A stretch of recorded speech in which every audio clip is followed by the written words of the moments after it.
Nebraska, Hastings, Nebraska area. I'll take the clicker and we'll kind of go back How far do you want to go back? there, Dave. Thank you. You bet. I'll get the program here set up. This is where I'm actually located. South central Nebraska, Grand Island, Hastings County area. I've been using the AgriVantage system. This will be my 18th year using the full system. Got started with Amplify back in the early 2000s, 2003.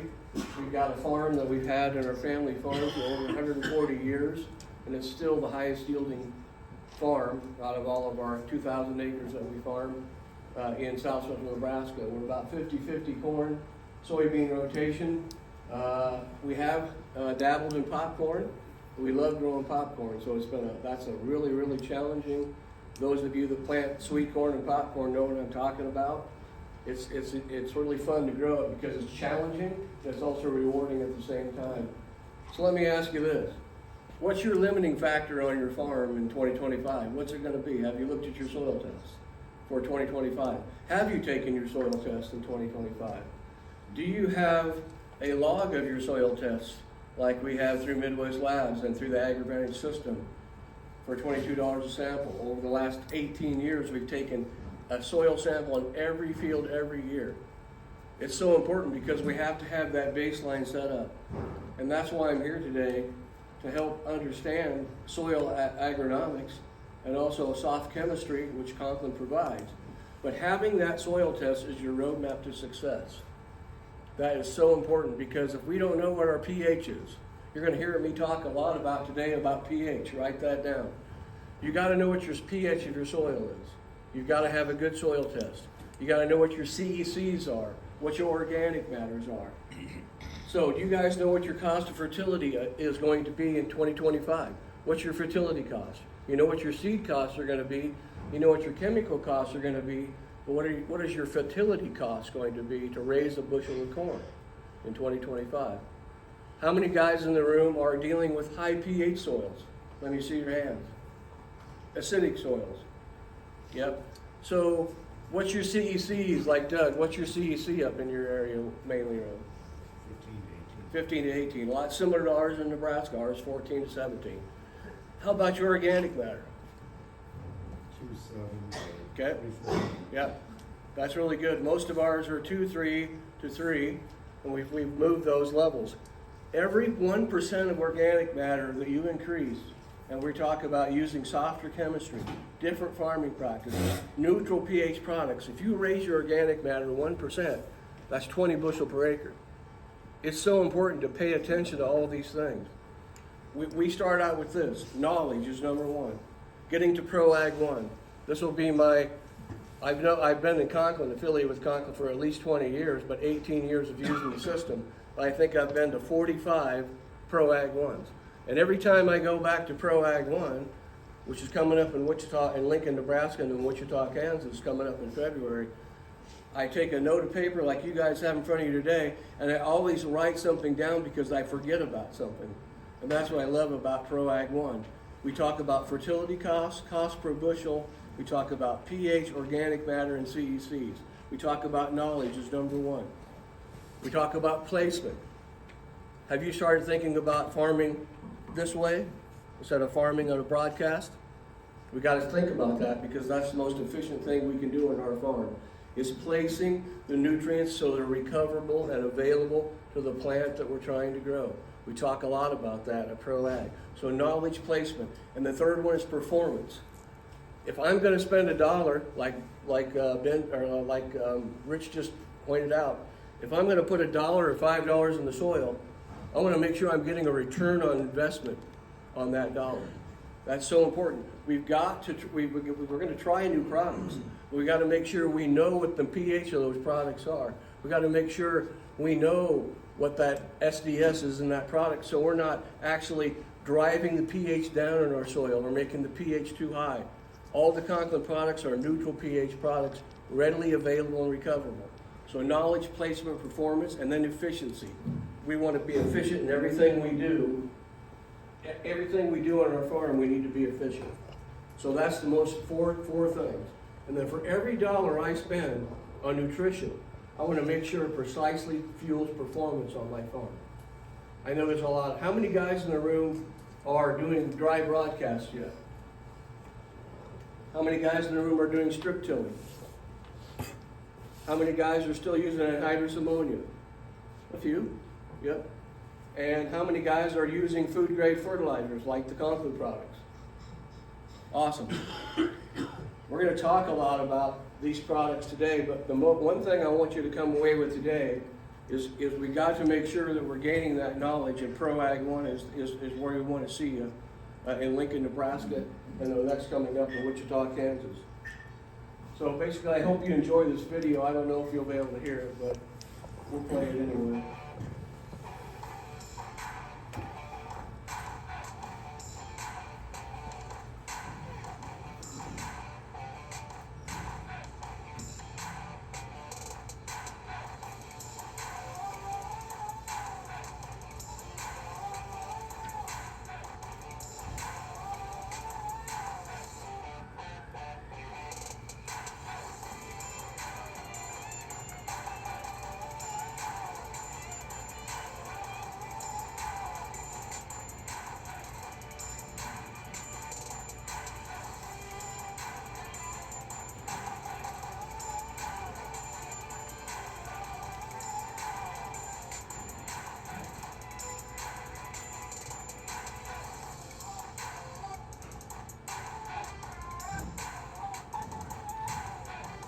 Yeah, I apologize for the sound there. Usually we have sound with that.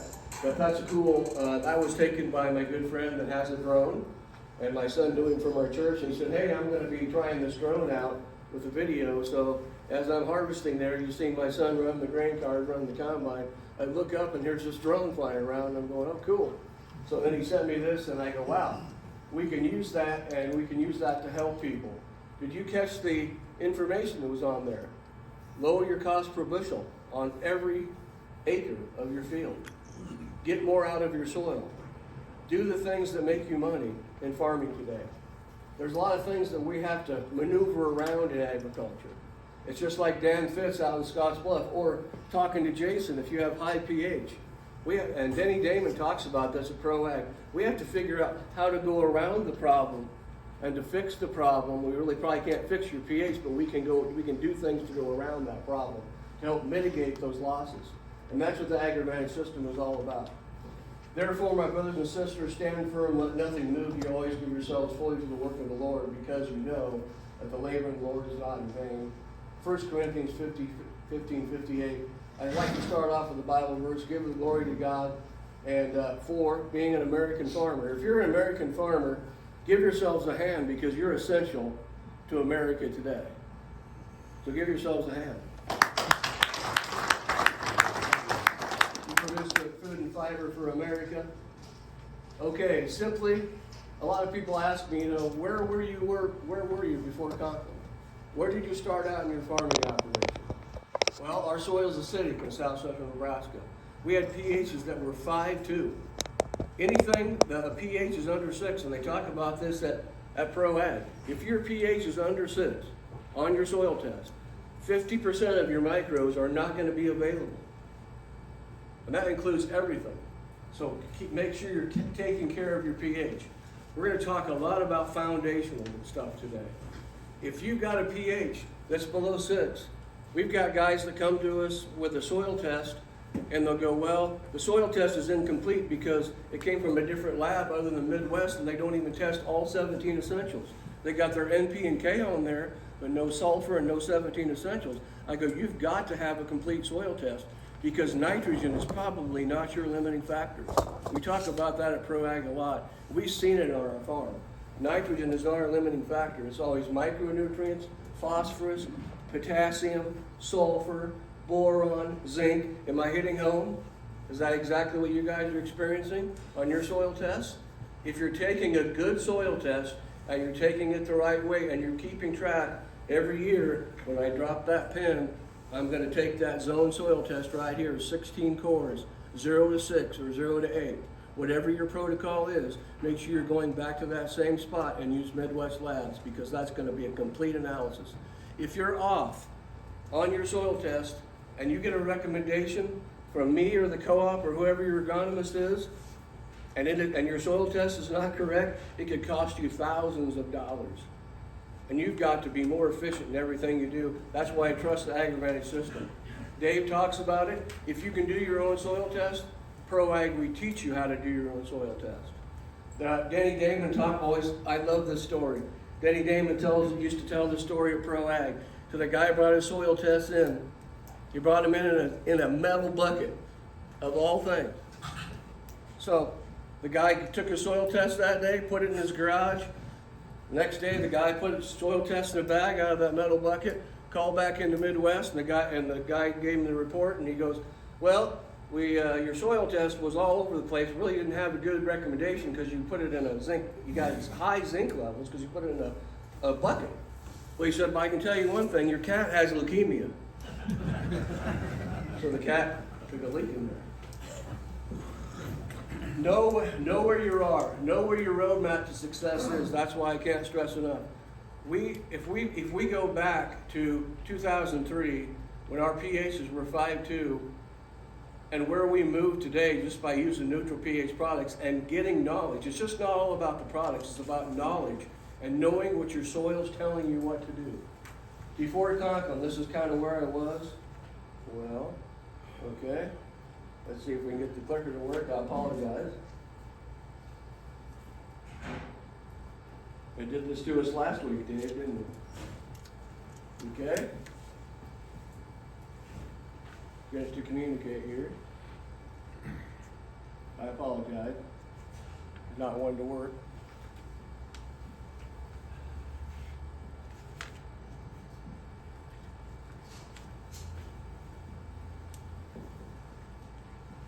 Anyway, we'll go ahead and see if we can get this fixed. And to put different batteries in. Okay. I don't think it's the batteries, but I'll try some. Go ahead. I'll just go ahead and stand up here. We'll go through this. My yield goal is 200 bushel to the acre. I started out in about 1998. That was irrigated. Most of our ground is irrigated soil. We were on a dry broadcast program. So we didn't know any better because we wanted to get enough MAP out there, which 1152.0 is MAP, and it's always low pH. Does anybody know what the pH of MAP is? 3.5 to 4.5 pH at best. DAP is higher. If you've got a low pH, you want to use DAP. We talk about that at ProAg too. A lot of people don't realize what the pH of all these products are, but we realized very quickly that this wasn't very efficient because we weren't getting anything in our soil. Our phosphate levels weren't there. We were having to put on 150 pounds of phos, but we need to put on 300 pounds of 1152.0 to get 150 pounds of actual phos. That's like, and then when you broadcast something on top of the ground and you don't work it in, then roots automatically are not going to grow up and grab that phos and take it back down. So we had no idea. We had no knowledge. We were using anhydrous ammonia, 225 pounds is what we strive for, 8-9 inches deep. Little knowing pH of anhydrous ammonia could be between 2 and 12%. Mostly it's probably 12%.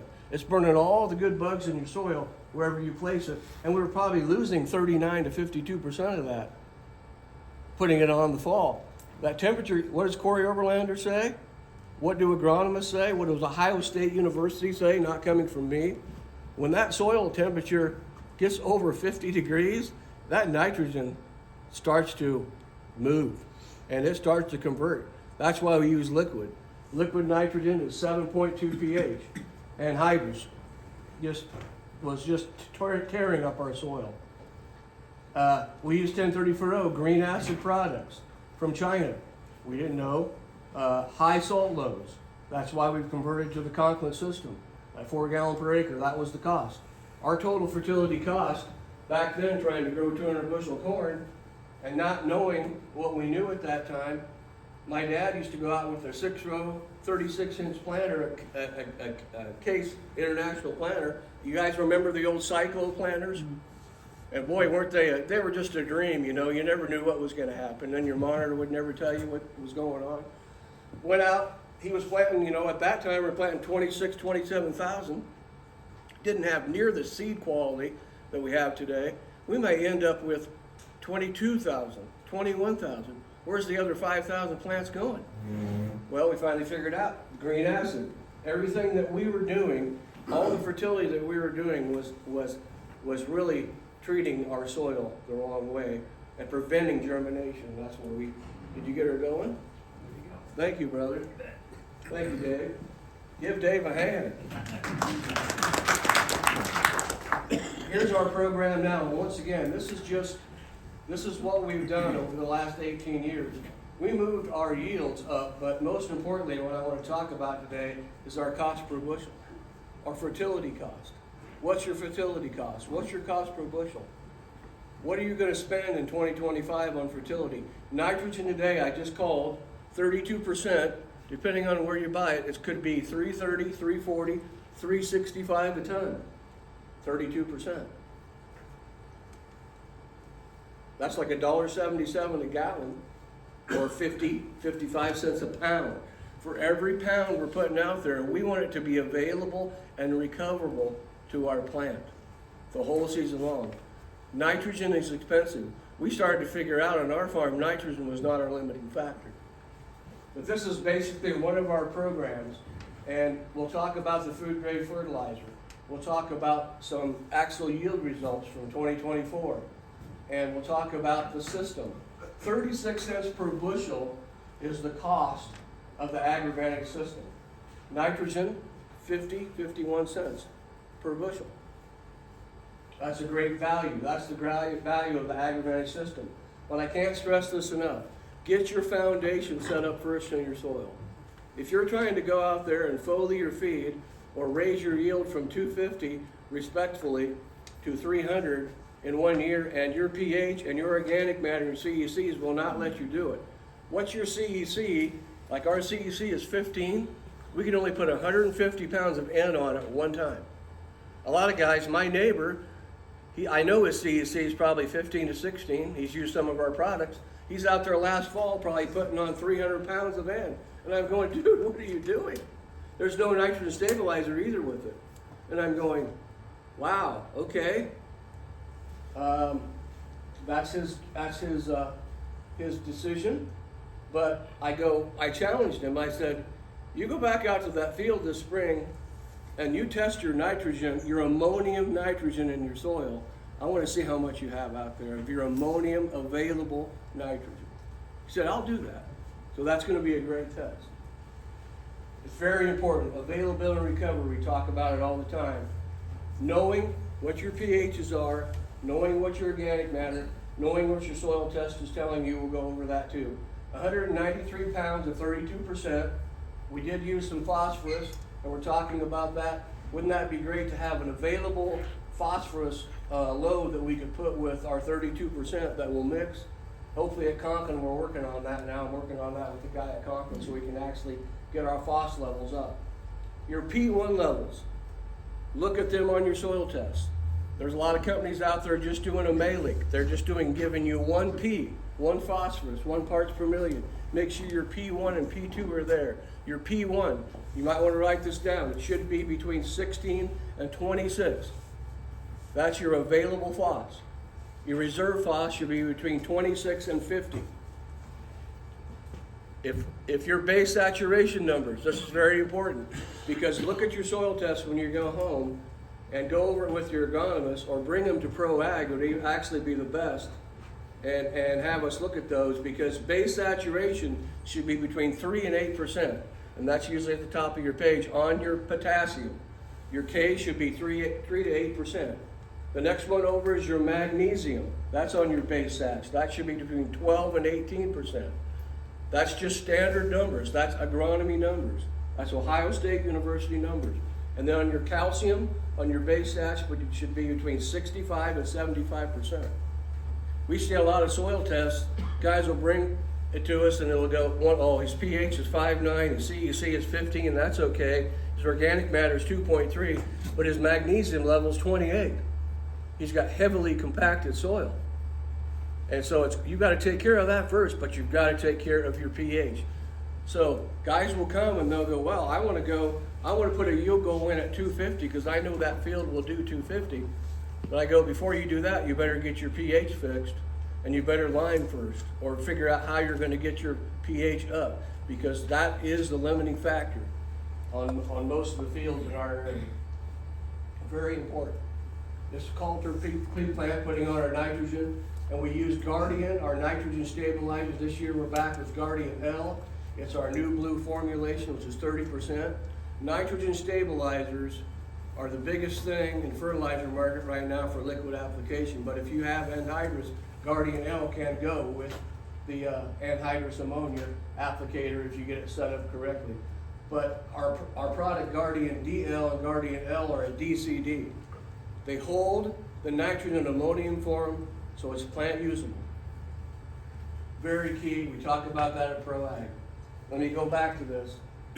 So our total fertility cost in 2024, $251, 33 per acre, 83 cents per bushel, including 32 and the agrimatic system. So we lowered our cost per bushel by 75 cents per bushel. And how we do that is you raise your yield by lowering your cost per bushel. That's how you do it. And that's the key. The key is to know what your soil's telling you, make sure you get your foundation set up correctly, and make sure you're putting in reasonable yield goals, but know what that fertility is. We've got guys that are trying to go, 275, 285 bushel irrigated corn. Well, we're looking at their soil tests and their agronomics of it. It's going, well, you may be better off going with 255 bushel corn because it's going to cost you this much more in fertility to get to where you need to be. But you can get there at 5 to 10% every year if you get your soil health right from the beginning with softer chemistry and neutral pH products. I can't stress that enough. Our corn yields in 2024, we've been doing this since 2007, 260 to 318. Our farm average across 1,200 acres this year was 289. That was dry bushels. Our soybean yield 68 to 85. Soybeans are big in this area like they are in our area. They're a great rotational crop. Prices need to come up, as we know. I did have one field this year on a 95-acre field. It averaged 341, and that was with the agrimatic system. So I actually lowered my cost per bushel on that field. 77 was the farm average of soybeans. I'm pointing this out to you because I want you to see the value of the agrimatic system and what ProAg has brought to our farm, and just having the knowledge and placement, performance, and efficiency. How many guys have used Wex in the room at a quart per acre pre-emerge on the herbicide application? Awesome. What results did you see with that, with the herbicide application?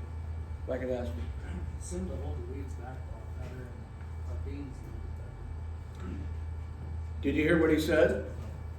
He said it held the weeds a lot back better, and it made the herbicide work better, and it's got nutrient-related activity with it. We've used this product for 18 straight years, every field, every year, quart pre-emerge per acre. On our farm, and this is actually probably not wholesale price, it's probably close to $4.84 right now. Wholesale price, Dennis is shaking his head. But we can leave that price in there. Even at that quart per acre, what's most of our herbicide applications costing us?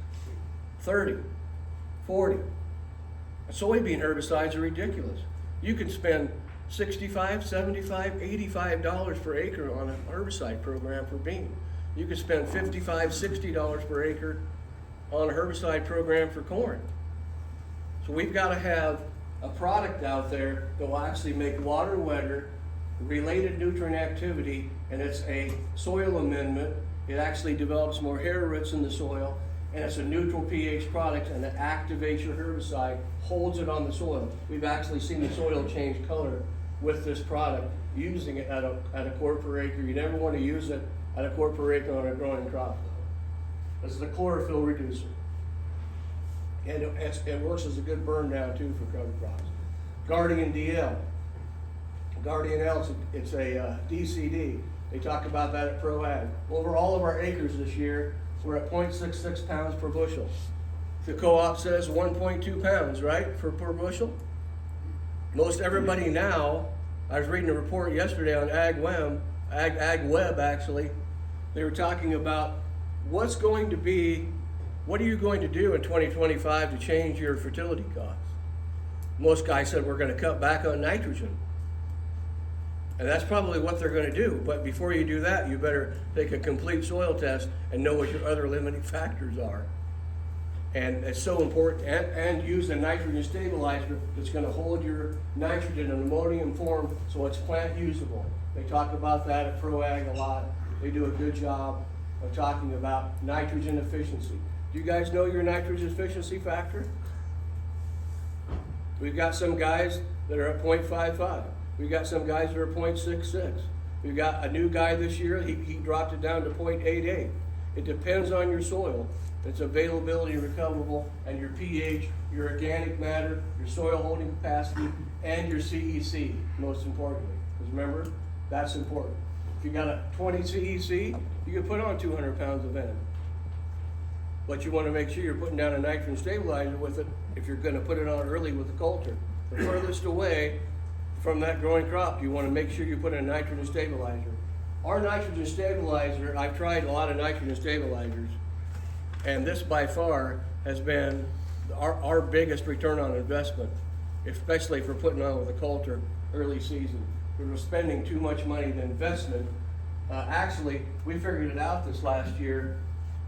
If we cut our nitrogen back by 10%, that will pay for our Guardian. That's a huge deal.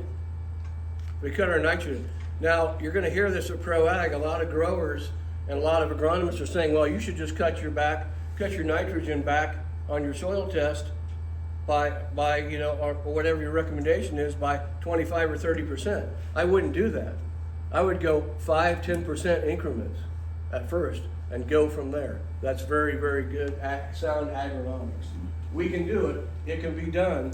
But you got to know what your soil holding capacity is, your CEC, your organic matter, and your pH.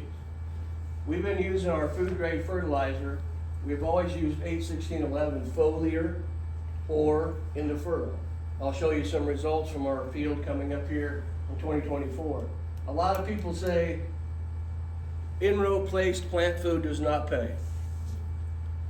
Well, we've done it for 17 years and we will never go back from it. We've always had some type of an application method. We used to have furrow jets. We've gone to totally tubular now because we're actually placing a little bit more high, softer chemistry plant fertility down and below the seed for maximum root interception. When that first plant, Ben talked about, or Rich talked about it on that first 25 days, Kansas State University, and this is on Kansas State's website, a high food grade neutral pH fertilizer with ammonium nitrogen, white phosphorus potassium hydroxide is what's in our product. And it's the safest on the market. They use it in food, in everything food grade, Coca-Cola to Johnsonville Brads. That's how safe it is. And it's clear down to 2% impurities. There has been a lot of fertilizers out there on the market that say they're 100% food grade, but a lot of them have cadmium, lead, mercury. Do we want to be putting that into our soil? No. We want pure food grade fertilizer. That's why we've gone to this white potassium hydroxide, that white phosphoric acid, potassium hydroxide, ammonium nitrogen. The potassium part of it is huge because potassium, in the K-State University information, about 5 years ago, it warms up the soil. A good source of potassium warms up the soil. Where do we always plant our corn? When it's 45 degrees, right? We're out there, we can't even sit down on the ground with our pants down, right? I ain't gonna plant today. It's too cold. We're always going out there and we're always planting too early. But this is probably the biggest payback you're going to see for warming up your soil. We obviously want to wait. We want to use common sense. We want to wait. That's why we always use Amplify too. Amplify L, Amplify D. It's a amp up seed starter. And that's why we always use in-row plant food. Availability and recovery. Zinc. Corey Oberlander bought this out a couple of years ago at this meeting, and I still have the notes from this, and it's proven on our farm. If your P1 levels are good, let's say your P1 levels are 16 parts per million. Let's say your P2 levels are 70 or 80 or 90. I got a guy that I looked at the other day, he's been putting manure on for like 5 years straight. And I go, dude, you got to back off a little bit. too much pressure. He's got a P2 level of 300 and a P1 level of 100. I go, dude, who's telling you to put this phos out here? Who's telling you to do all this fertility? You got to back off. You're overwhelming your soil. You've got a phosphorus factory out there. You've got to figure out how, but he said you've got to balance your soil. The more our P2 level goes up, the more micronutrients are demanding. That is really critical. We talk about that at ProAg a lot too. So if you've got a P2 level that's over 50, you need to be putting at least a pint of zinc in the furrow. It could be the difference between a 14 around ear at harvest time, kernels around, and a 16. That's like 10%. We've seen it on our farm. Zinc is always one of our limiting factors, and zinc, even though it's a little bit higher cost, ours is 11% zinc, 9%, but it's fully EDK chelated, which means that it's available. Chelation means a claw. No other nutrient can get into that. It's encapsulated, it's right there. It's available and recoverable. Zinc is probably the biggest factor on our farm out of all the micronutrients that we apply in the furrow, and it's seed safe. We talk about the 3 S's.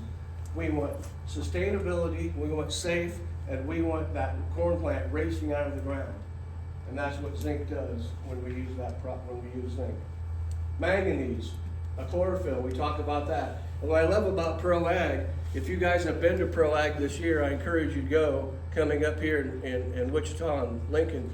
Our specialist, Isaiah Akers, does such a wonderful job of telling you about each micronutrient and how important. I believe that micronutrient management is the difference between making money in 2025 and losing money. We've got to manage our micronutrients because it could be one of our hidden hungers that we're not seeing and one of our biggest limiting factors. Manganese, a chlorophyll producer.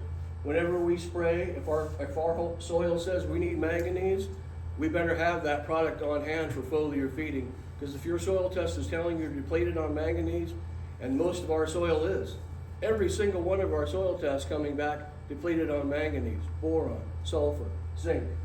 We want to be able to have it available and recoverable. It's huge.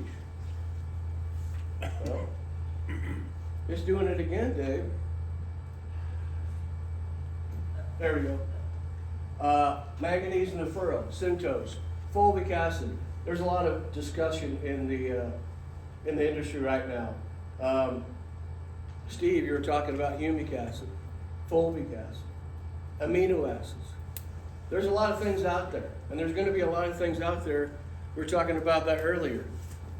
If there's a new product on the market, you look at the pH. Have them send you an SDS sheet. You want to know what's in that before I put it in your soil. You definitely want to know. Yeah, and you want to know that it's true what they're telling you, and this is what you can trust about the AgriVantage system. All the products that we provide are all proven, tested by farmers. They are what they say they are. Our food grade sugar, fulvic acid moves nutrients to the plant. Intensify, our PGR, a huge thing in the furrow and foliar application. And this is just basically one of our recipes. This can change from every field. Matter of fact, this year on our soil test, for the first time in probably at least 10 years, some of our fields are not calling for zinc because we've built our zinc levels up. Your boron, if you got a 0.3 boron needs to be between 0.8 and 1.2. But that all depends on your cation exchange ratio, and they give that to you at ProAg. If I had a sheet in here, they've got that CEC rating, organic matter rating, pH rating. Every single one of those, according to your soil tests, need to be at those levels. Your zinc, your manganese, your calcium. All of them are very, very important. Nutrient compass, another one that we've been using on our farm. Boron. Boron is probably the biggest limiting factor on our farm because boron is mobile in the soil. And a perfect place to put boron was back on that first page where we're putting on our 32% and our sulfur and our potassium right there. It all moves right to the plant. And then the nitrogen stabilizer makes it even sweeter. Have sweet soil and have your root take it up for maximum root interception. Boron, you never want to put it in the furrow, but we've got the safest boron on the market. I went to a program, and Dennis knows, you were at it that day in 2020. Have you guys heard of Neil Kinsey, The Fundamentals of Agronomy? he was there talking about boron. He was talking about if you're not feeding the soil, you're starving the cow. That's exactly how it is. We've got to feed the soil, but we just don't go over here and grab something. We want to have good analytics, good agronomy, sound agronomics, and a good soil test to back up our recommendations. So we don't put too much out there or too little. We want to be efficient in everything we do, and that includes even planting. And that every application that we make has to bring us precise performance in our system. 36 cents cost per bushel. Piece Excel, the total AgriVantage system is that. And this was a control test I did over 40 acres. 255 was the control. Full AgriVantage was 302. 47 bushel increase. 36 cents per bushel, once again, was the total fertility cost of the AgriVantage system. 47 cents per bushel, the total fertility cost, including nitrogen and the system. So 47, corn today is what? Today, $4.50 maybe cash? Yeah, Doug's shaking his head. That's awesome, right? We want it to go. I want to know right now, though, this is very important, and I try to bring this out at meetings. When you meet with your ag advisor for marketing, you go over a cost per bushel or you go over a cost per acre? I learned that several years ago. It helped me figure out if my cost per bushel on this farm, and I'm just taking one farm, I'm not taking all my farms together because all of them yield differently. If my cost per bushel over here to raise a bushel of corn, including everything, labor, parts, insurance, crop insurance, if it's costing me $4.85 a bushel, I got to know that going out. So I know this plan is going to work. That's very key. And so I'm just throwing that out there today. If you don't know your cost per bushel, figure that out. What your average yield is divided by your input costs. Take all your input costs in there and roll them in.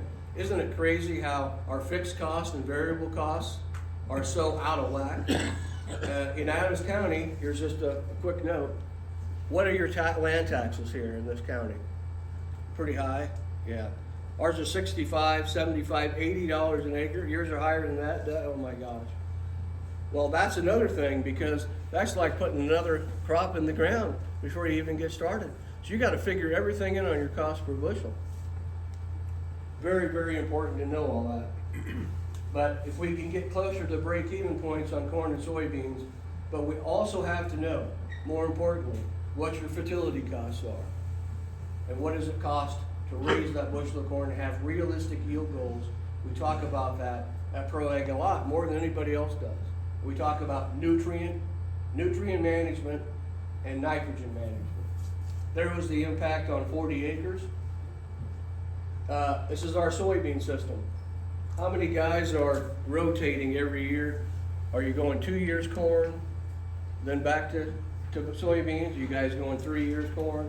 We found that out too. He's shaking his head over there. It seems like our soybeans are taking way more phos and potassium than we ever thought. And they really they're a nutrient manager. You've really got to manage soybeans, but if you manage them correctly with softer chemistry, it can make a difference. But getting beans started and getting them into God's sunlight is your biggest factor that you're going to face on your farm. Getting it up and out of the ground, especially with lower populations today. And we want to have the fertility in that first 40 days, like Rich showed on that chart. The first 25, 40 days of a corn and soybean plant's life is the most important. We have to have our foundation set up correctly. And we have to have our soil health right. pH is, and they talk about this at ProAg, pH is even more critical for soybeans than it is for corn. Management of your pH, 6-8 pH, ideal for maximum nutrient efficiency. We use our Magnify product. We use the biological product, Magnify LST, 3 ounces in the furrow. We're putting it right on the seed. Soil Excito, it's our PGR. It kind of suppresses nematodes. And then once again, calcium. Write these things down, because try these things on your farm. So this is double inoculating soybeans. So we're actually taking them from our seedsman, and he's inoculating them with whatever, Vibrance or whatever, insecticide, and then we're coming back and we're putting this on in the furrow, or you can put it on with a treater, the Magnify LSD can be put on either way. But calcium has been the biggest game changer in a planting furrow for several years on our farm. It really, it's like candy to that young soybean plant. It creates nodules. The more nodules we have early, that plant shoots up out of the ground. It's fixating nitrogen. That soybean plant comes out of the ground. It's racing into God's sunlight, can capture that sunlight and get growing. They're limited on their days, aren't they? Sunlight provides sugar to the plant, and that's what is the key to higher yields, moving that plant out of the ground quicker. And that goes for both corn and soybean or any crop you're growing. And that's why to have the foundation set is so critical, and doing their own research on your farm. Manganese, always depleted in our soil. Fulvic acid, moving nutrients to the plant. Food grade sugar. Food grade sugar has been a big benefit on our farm too. See if I can turn this thing on a bit. Foliar application on soybeans, Centos, and then Nutrient Compass, 31818, our food grade fertilizer at 2 quarts per acre. And once again, this is just not a shotgun approach. This is tissue testing, and this is the advantage of the agricultural system. We have soil sample bags here. If you guys want to come up and look at it, I don't have a tissue sample bag with me, but $22 per sample soil test. There is nowhere else on the market you can get this for $22. And a full analysis, all 17 essentials, NP and K.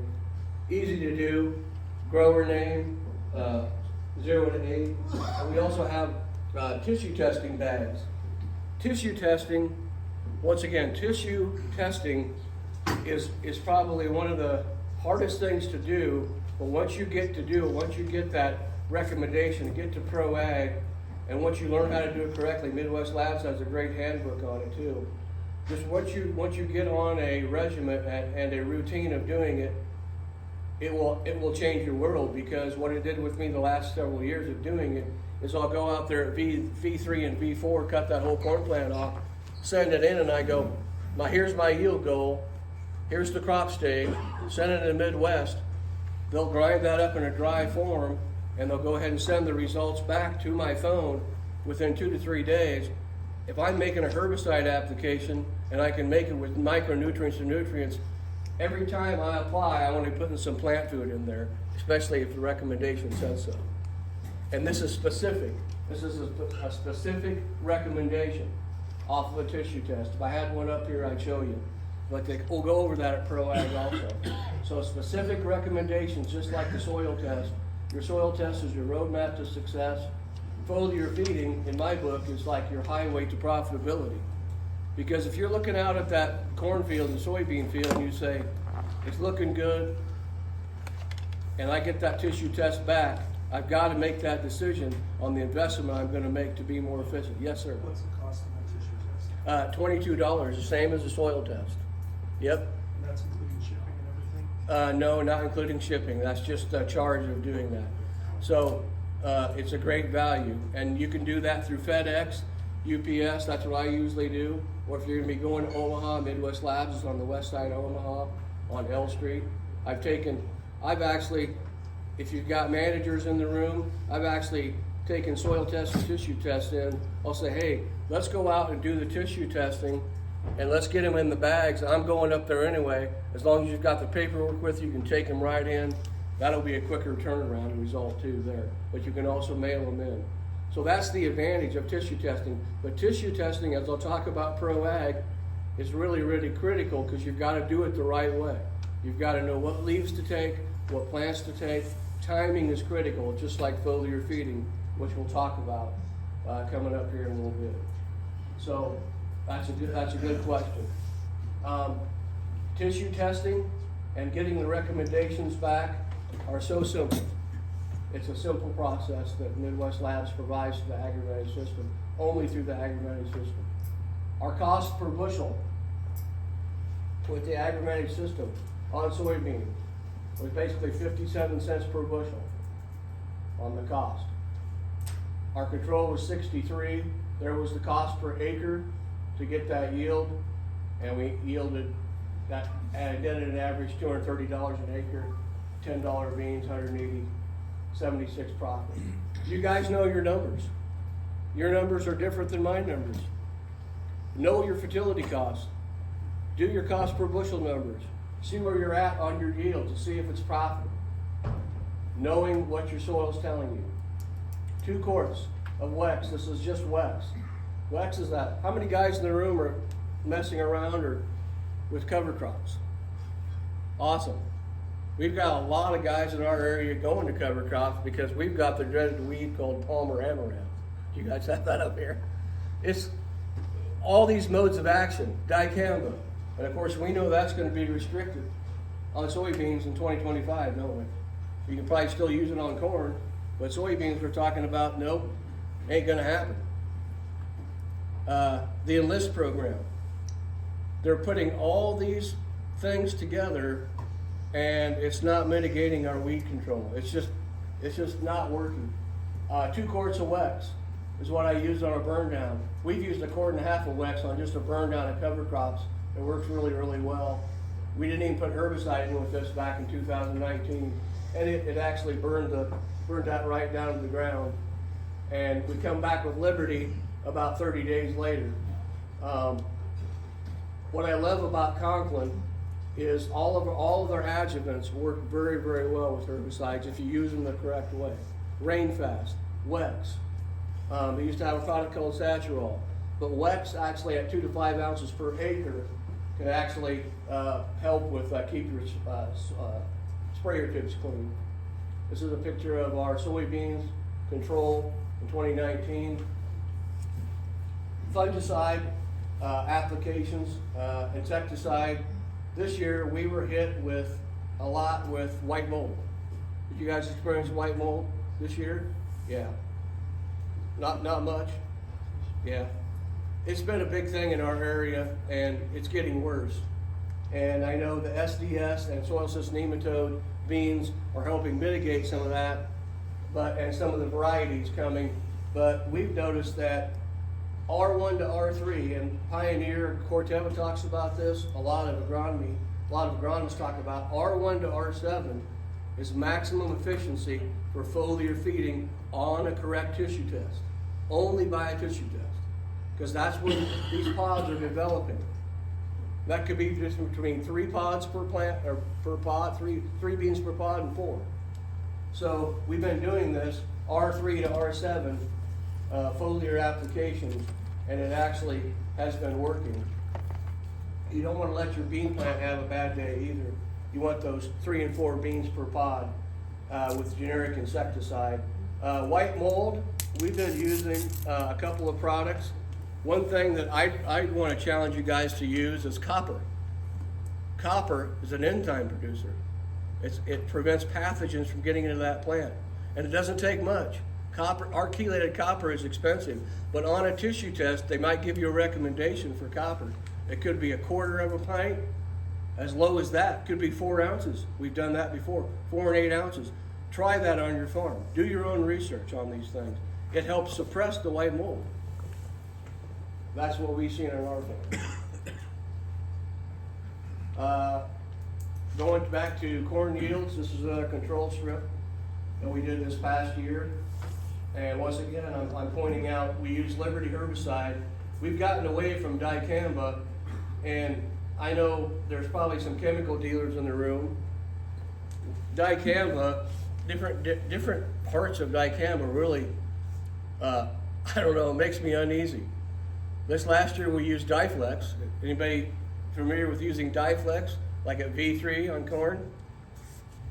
We did 800 acres with Diflex, and we used Conklin's AMS with manganese, that same recipe, boron, only on a tissue test.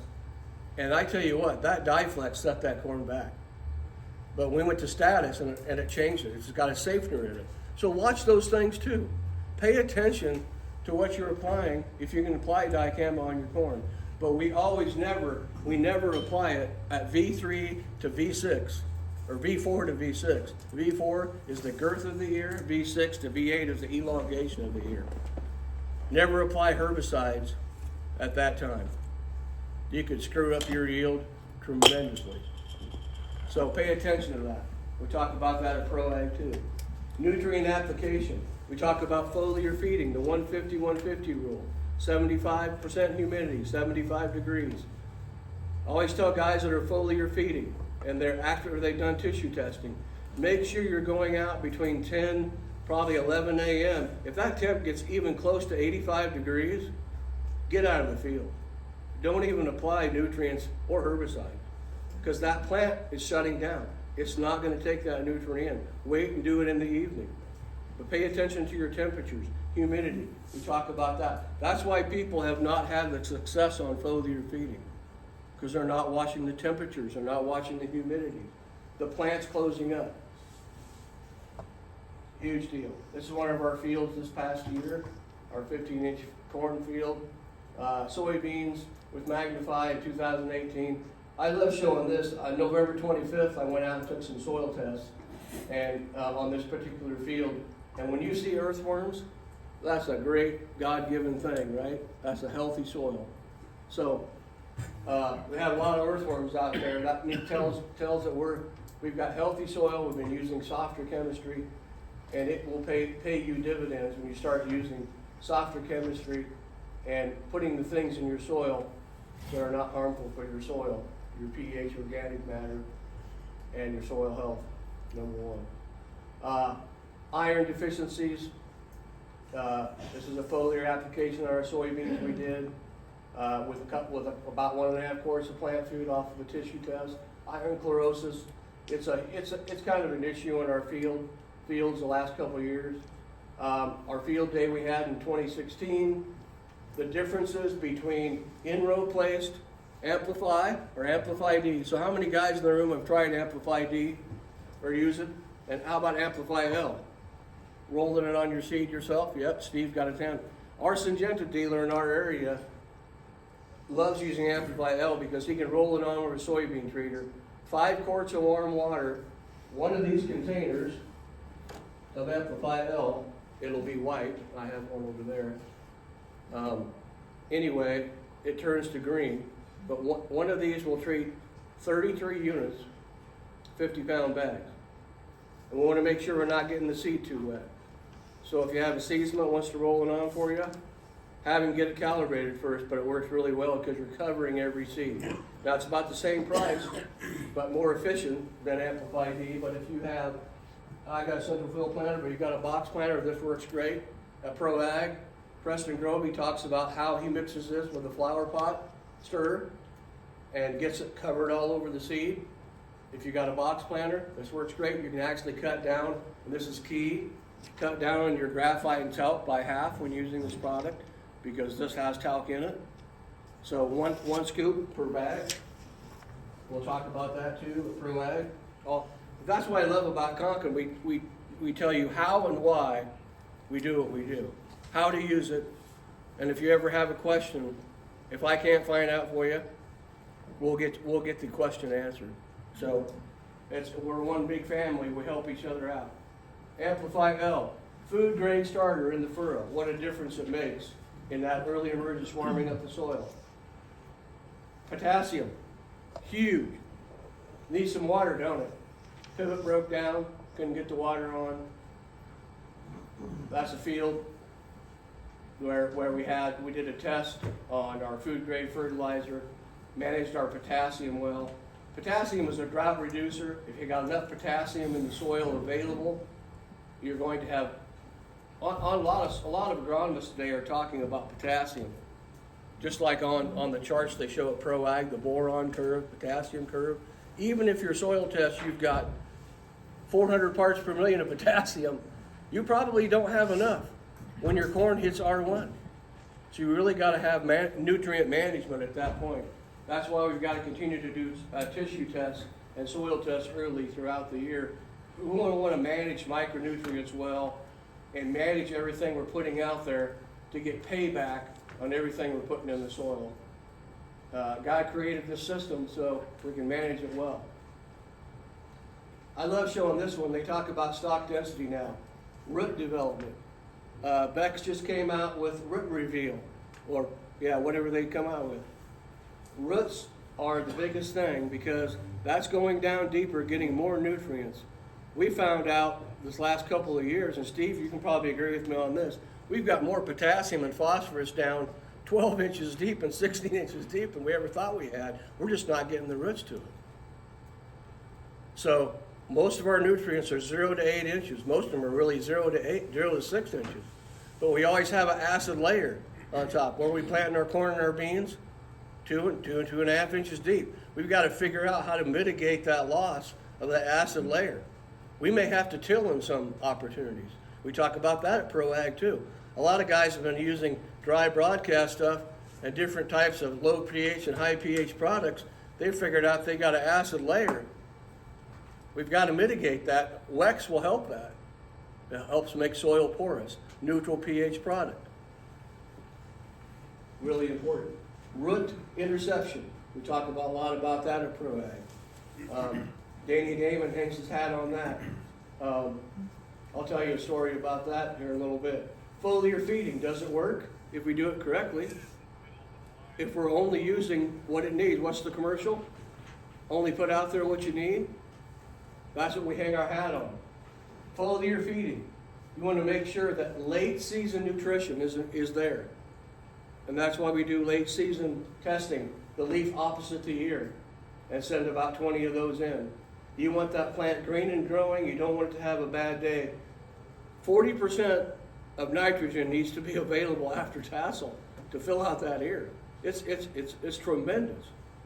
That could be the difference between 60-pound corn and 57-pound corn. That's 3 pounds per bushel. At 200 bushel corn, that's like 13, 14 bushel falling out of the sky. Wouldn't you rather like to haul in 60-pound corn than 57? That's huge. Crop scouting, I put up here, this field had multiple things going on with it. This field to right both our fields. That could be hybrid related, it could be zinc, it could be potassium creating that ability in that ear shank to give up. Could be hybrid related, but I put up there why. Well, we need to be doing testing to see what the limiting factor is going to be. You got to get that plant all the way through. You don't want to let it have a bad day. You want it naturally to dry down, and you want that sugar factory that is pumping sugar into that. There's a picture of our consistent ears in 2017. This is a video. I won't get into it because of the time. Purple. Anybody know what that is on the left? It's not a deficiency. That's sugar flowing up that plant from that root system. That's what you want. You want that microbial activity pumping sugar into that plant. They show this at Pro Ag, a 5-inch leaf. It's actually probably a little bit bigger than that. After applied Feast XL and Intensify, and that once again, that was done on tissue testing at R1 stages. How many guys out there are doing any type of nutritional feeding like Feast XL or any products like that with micronutrients at R1 or before tassel? Foliar feeding. Steve is. We've done it both times. We've done it before tassel and after tassel. And we've kind of figured out that it really depends on the hybrid, but the key is you never want to be applying a fungicide or any type of an oil-based product, which we don't have oil-based products. We have slow triazone products for foliar feeding with an airplane during tassel, during pollination. That can disrupt pollination. So you want to do it before or after, whichever your nutrient. We've been doing it after, like at R1 to R2. And that extends our fungicide out a little bit better. Our Feast XL is 25% low bay urea. We talk about that. Available to the plant within 90 minutes. We've seen it in tissue testing on our farm. And it's got a little bit of boron in there. Boron is a pollinator. Boron, once again, it's a huge limiting factor on our farm. We're always applying boron. So then we can go ahead and we can make that recipe up for boron for pollination. May 30th, 2018, we did this test on foliar feeding. That's what it looked like a week later. You guys have probably seen this before in the room. From V3 to V6 in a couple of days. Our dryland pivot corner, root nodulization, more nodules. That's what makes soybeans plants, even in a drought situation. How many guys in the room are still, or have anybody in the room used our complete AMS product? No? Using dry AMS? Okay. We did a test on this a couple of years ago. My dad wanted to do 150 acres with dry AMS with Liberty, a pint of Liberty, because it takes 3 pounds, right, to get the correct AMS out there per acre. So basically, we used our complete AMS, but we had our water tested, and that's the beauty of going to Pro Ag. We can actually test your water you're pumping out of your well. Midwest Labs can. It'll tell you exactly how much AMS you need if you're putting on Liberty or anything like glyphosate, glufosinate, and glyphosate both take out the chlorophyll out of the corn. Do you guys realize that? It sets it back. That plant has to metabolize it. Glyphosate and Liberty take chlorophyll right out of the plant. That's why we need to apply manganese along with the dry AMS or liquid AMS. When we did dry AMS, 150 acres, complete AMS, you can see the palmer there. This was like 7 to 10 days after spraying. But on this field, we burnt tissue. My point is, we burnt tissue. When we burn tissue, we burn yield. We lost 7 bushel per acre from top to bottom. That's a huge deal. And we figured out we saved about $1.50. We actually spent, for dry AMS, was cheap, but we spent $1.50 more, but we gained 7 bushel. Softer chemistry. That's the key. And we found out that our complete AMS has a drift retard in it, it's neutral pH, and it makes the herbicide work that much better. On this field up top, and I didn't realize this until I actually went out there and scouted, a lot of the palmers were burnt. I don't know if that herbicide was getting into that plant. If that leaf area on that palmer is burnt, it's probably not getting in. It's probably just making it mad. On this other field, we had pretty good control. So we're actually looking at that going, okay, we need to have softer chemistry to get that herbicide into that plant and that AMS into that plant so we can activate it in the leaf area to make sure we kill that plant. Sweet corn. My dad loves growing sweet corn. Took it to Lincoln. The guy said, wow, that corn's really sweet. What'd you put on it? And I said, sugar. He goes, you guys are crazy. I go, no, we use Centos on every acre in the foliar application. Centos has been a big impact on our farm, especially for our sweet corn. One thing we noticed, one year my brother-in-law took his Polaris beside it. We had western bean cutworm come in. We had beetles coming in, chewing on the silks. We actually sprayed some Centos with fulvic acid at about a quart per acre on that. It kind of depleted. The bugs didn't like that high load of sugar. They didn't like to digest that. Not saying it's an insecticide, but it helps. Foliar feeding charts. Look at that foliar feeding chart. This is in this book over here, and this is what you're going to get if you've never gone to Pro Ag. This is what you're going to get. It's the Bible of agronomy right here. That's what I like to call it. I can go back to this book. If I forget something, if I have a customer, I can go right back to this book. It's got 10 or 12 different areas in it that talks about everything we're talking about, including foliar feeding and nutrient management. A huge tool to have on every piece of equipment on your farm if you're going to use the AgriVantage system. Foliar feeding chart. Very, very critical. If we miss a window, we can always go back to the next window and pick it up. But if you miss that window, just forget about it, go to the next one, because timing is everything in foliar feeding. Get your soil health right. We talked about that a lot already. Timing application. This is basically what we did back in 2017 or 2016 with our Amplify in the row. And this is a big deal today because I don't know about you, but seed corn is approaching what? For some of the numbers, $500 a bag today? Wow. Okay, so if we're losing 3,000 plants per acre, that could be 21 bushel the acre, plus we're losing that. That could be at least $11.25 an acre that we just lost. So that's why we use Amplify and our in-row plant food.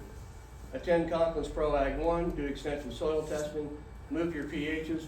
I love showing this because this is actual data even though I told you when we started in the late 90s, we were 5.2 pH. We've moved our pHs to 6.8 now on most of our fields. And organic matter, we've moved up 1%. That's like 20 bushel. And our CECs, we've actually moved them up a little bit too. Because we're seeing our soil health change, and we're doing it with softer chemistry products. Do the things that make you money. Does it fit your budget? Field scouting your limiting factors. Every crop input should be available and recoverable using neutral pH products in every application. So results happen over time, not overnight. This is a couple of guys that, you know, the one guy there talking about Pro Ag. I've been to 45 of those. This is the Beck sign that's back there. We have 6 proven products from Beck's. We use all of them on our farm: Centos, Boron, Sidekick, Feast XL, Wex, Amplify D, all proven products for the last 3 years.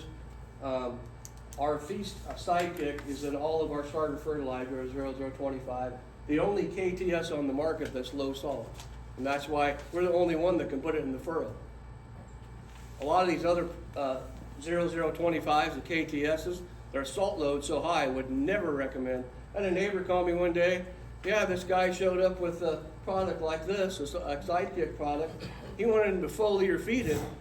And I'm going, dude, don't do that. The salt level was like 80 on it. I go, you gotta know what you're buying. And it's even like 1 year on that same subject, we bought 32% from a local co-op. They brought it out, 5,000 gallon. I'm looking at the tippy tanks going, this don't look right. It looked green and it looked like different color. 32 is a little lighter color. So sure enough, I tested it and sent it in. It was 26% and it was 1034O, watered down. They had a problem. And they finally admitted it. They said, we're sorry. But know what you're getting on your farm. Test the stuff that you get on your farm. Do occasional testing, or have that co-op guy, if he's bringing you out something, even chemicals, but mostly fertilizer, it's very expensive, say, I want to see the sheet for that. And I found this out a couple weeks ago. You know, 32% could be even 31% legally. So it's like, okay, that's not fair, but that's the way they approach it. So test everything you get on your farm. Quickly here, 8-16-11, I did this test this year just to prove to myself in the same field, no starter in furrow, 255 was the base. I used 5 gallon in row, zinc, half pint of copper, intensified Centos. There's my return on investment, $291, right across from it, $92.42 ROI. Starter fertilizer, our plant food does work in the furrow, but you've got to get your foundation set right. You've got to have that foundation set. 32%, a friend of mine east of Hastings did this too. He used it, our Guardian. Of course, this was no boron with our nitrogen up front in a coulter form. We usually put our 32 on with a coulter pre-plant, and we put it usually 3 to 7 inches off and be closest to nutrient availability that we can get, root intake that we can get, 32%. Anyway, we put on 2 quarts of boron, because that was the soil test we come back with, 2 quarts of Guardian DL. We ended up with a 52.4 bushel per acre yield difference on that replication. So that's telling me the boron and the nitrogen were available to the plant, where we just put on regular nitrogen, it wasn't available, it got away. And the boron, sulfur and boron nitrogen moved together to the plant. And we actually cut our nitrogen rate back to at 0.55 pounds per bushel. So that was a huge return on investment. So Guardian does work. And who knows, this year we could have a wet year and we need to be using Guardian. 4 gallon per acre on this test. We've seen a huge increase on yield on in-row plant food. This is kind of hard to see. Our next Pro Ags are coming up, if I can read that, February 10th and 11th in Lincoln, Nebraska, and of course, coming up in Ankeny, Iowa, and Wichita, Kansas coming up. I believe it's the 6th and 7th, Jonas. So get together with we got those sheets available online, or get together with the guy that invited you today. But get to one of those, especially Wichita, if you can't make it to Lincoln. And then we also have them coming up. The next closest one's Lincoln, Nebraska on the 10th, 11th, albeit both of them, Wichita and Lincoln. And then there's one coming up in Omaha, Nebraska, and of course Ankeny, Iowa. I love this because this pretty much tells a story. In this handful of soil lies your future. Take care of it, it will take care of you. Destroy it, it will destroy you. Take care of what your God given. This is an actual shot I took in September 25th of our actual cornfield at our test plot. Plants green and growing all the way to the end. It does not faith. It does not make things easy. It makes them possible. So have faith and trust your system. It's a nutrient management system. This is a plot we did in 2024. This is the ears on in between are basically the control ears versus the in-row placed plant food. That was a difference of 15 around, 16 around by 50 long versus 14 around by 38. Do the math on that. That's quite a difference. Plants around, we talk about zinc, we talk about availability of nutrients, and having uniform ear density and chest weight. Go the extra mile, it's never crowded. Popcorn, I love growing popcorn. I grew some back in 2023. With this system, we had about 7,200 pound popcorn that year. We hauled it over to Chapman, Nebraska, preferred popcorn. Love growing popcorn because it's very heavy. It's about 65 to 67 pounds. So you barely put anything in the grain in the trailer, and it looks like, man, there's nothing in there, but it's heavy. So popcorn's really heavy and small. I love growing it. Treated the same way with corn with the agri system. Here's the mission of the Conklin Company. This is very critical and kind of what we stand for and what we as farmers stand for. The mission of the Conklin Company is to build a company committed to growth and helping people see who they are and the difference they can make. Personal development and growth can only be realized our commitment to quality products and customer service. That's what it's all about with Conklin. We pledge to have a positive impact on the future of America while building a business for the glory of God. If Charles Herbster was standing here, I know we got some great people in the room like Ben, Denny, Rich. They've been with the Conklin Company for many, many years. They know what we're all about, giving glory to God.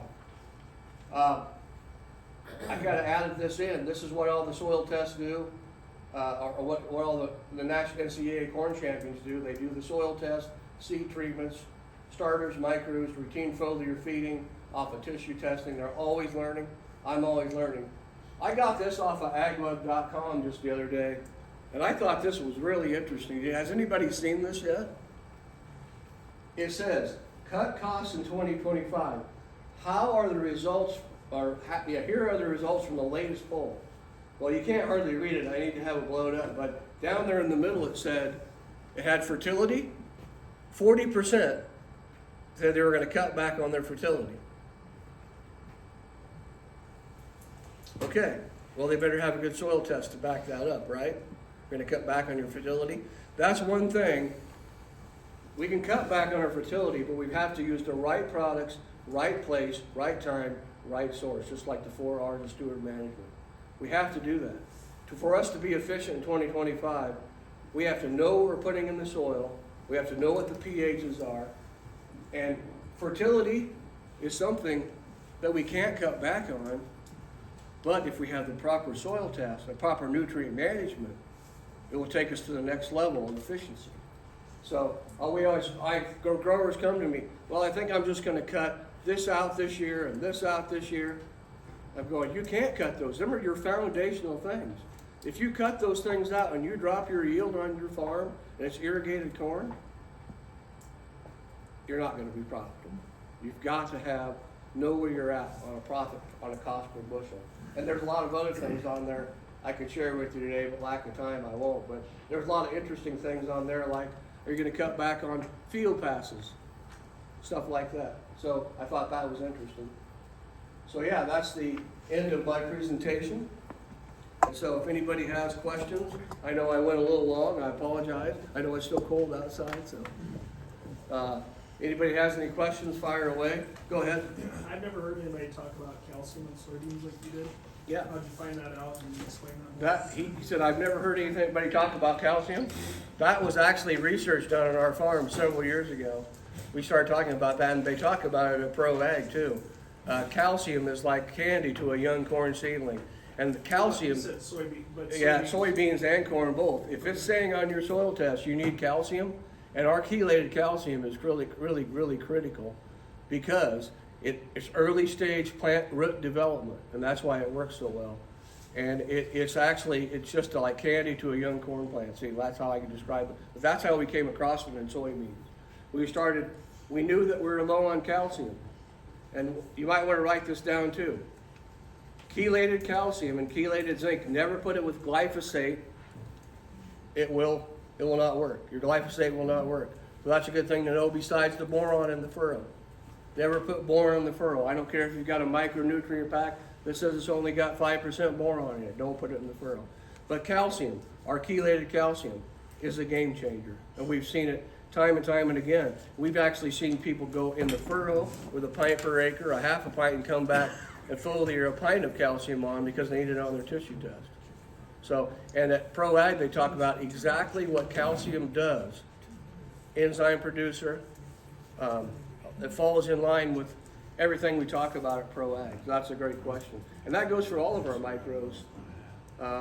All of our micros are either complex or chelated. So nothing else is going to tie them up. Just like our zinc with our phos and the phosphating. That was brought out several years ago. And look at this that's a good question. This might be coming up. On your soil test, look at your magnesium potassium ratio on your soil test. We talk about that at Pro Ag too.